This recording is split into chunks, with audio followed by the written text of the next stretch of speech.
Hello दोस्तों, आपका स्वागत है मेरे यूट्यूब चैनल ASR दी एक्सपर्ट में। और आज की वीडियो का हमारा टॉपिक है एसेट एलोकेशन। बेसिकली ये कई बार हम कंफ्यूज हो जाते हैं डाइवर्सिफिकेशन को एलोकेशन, एसेट एलोकेशन सोचते हैं। जैसे कि आपका एक इक्विटी का पोर्टफोलियो है जहाँ पे आपके नंबर ऑफ इक्विटी हो सकती है, उसके अंदर में जब आप डिफरेंट टाइप के स्टॉक सेक्टर वाइज या अमाउंट वाइज लेते हैं वो डाइवर्सिफिकेशन के पोर्शन में आता है। जबकि एसेट एलोकेशन का मतलब होता है आपके पास पड़ी हुई कुल जो संपत्ति है उसको उसके अंदर में डिफरेंट एसेट क्लास के अंदर में पैसे को रखने को एसेट एलोकेशन कहते हैं। यहाँ पे मैं सिंप्लीफाइड कर तरह से बताऊँ कि जैसे हम एक प्रॉपर्टी जोड़ते हैं अपने रहने के लिए। देखिए, रहने वाली प्रॉपर्टी को हम सबसे अलग करके रखते हैं, ये हमारी एक एसेट तो है ही, लेकिन हम इसमें रह रहे हैं तो वो इसको हम बाकी एसेट क्लास से अलग कर लेते हैं। इसके बाद जो बचता है उसके डिवीज़न को हम एसेट एलोकेशन के अंदर में काउंट करेंगे।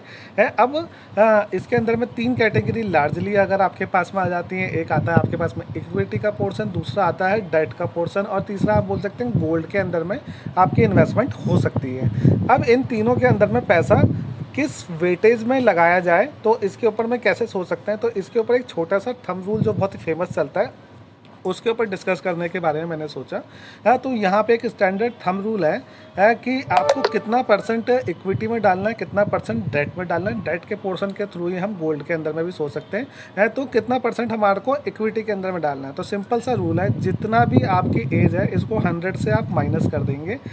फॉर एन एग्जाम्पल, अगर आपकी एज 25 है और 100 से माइनस करते हैं तो 75% आप इक्विटी के अंदर में डाल सकते हैं और 25% आपका जो जाएगा वो डेट पोर्शन के अंदर में जाएगा। तो इस तरह से आपको एसेट एलोकेशन करना सीखने को मिल सकता है। लेकिन यहाँ पे एक चीज़ देखने की बात है कि एक स्टैंडर्ड रूल है जिसको जनरली फॉलो करा जाता है, लेकिन हर एक की सिचुएशन सिनारियो दूसरे से अलग हो सकता है। किसी के पास में अभी करंट में मे बी 25 साल के एज ग्रुप में हो तो उसके पास में रिस्पॉन्सिबिलिटी थोड़ी ज़्यादा हो सकती है फैमिली को संभालने की या किसी चीज़ की। तो उस तरह से आप अपने आप इसको जो फंडा है इसको ट्विक कर सकते हैं। ऐसे ही सेम सिनारियो हो सकता है कि अगर आप रिटायरमेंट एज के पास है, एग्जांपल के लिए आपकी एज 65 की, आप रिटायर हो चुके हैं, तो आपका 65% डेट के अंदर में होना चाहिए और 35% ही आपका इक्विटी के अंदर में होना चाहिए स्टैंडर्ड रूल में। लेकिन एक सिनारियो ऐसा भी आता है कि आपके पास में एक अच्छी अमाउंट अवेलेबल है और आपको उस तरह से डिपेंडेंट नहीं है सिर्फ इसी रिसोर्स के ऊपर में, क्योंकि आपके पास एक अच्छी अमाउंट है। तब आप अपने आने वाली जनरेशन्स को एक अच्छी वेल्थ दे के जाना चाहते हैं, तब आप इस पूरे फंडा को चेंज कर सकते हैं, जहाँ पे आप इक्विटी के अंदर में वेटेज को बढ़ा सकते हैं और डेट में कम रख सकते हैं। अगर आपने एक अच्छी अमाउंट का कॉर्पस इकट्ठा कर लिया जिससे कि आपकी लाइफ चल सकती है, तो उसके ओवर एंड अबव की अमाउंट को आप वहाँ पे इन्वेस्टमेंट कर सकते हैं। तो ये एक बेसिक फंडा था जिसको मैंने सोचा आपके साथ शेयर करूँ कि एसेट की एलोकेशन किस तरह से होनी चाहिए।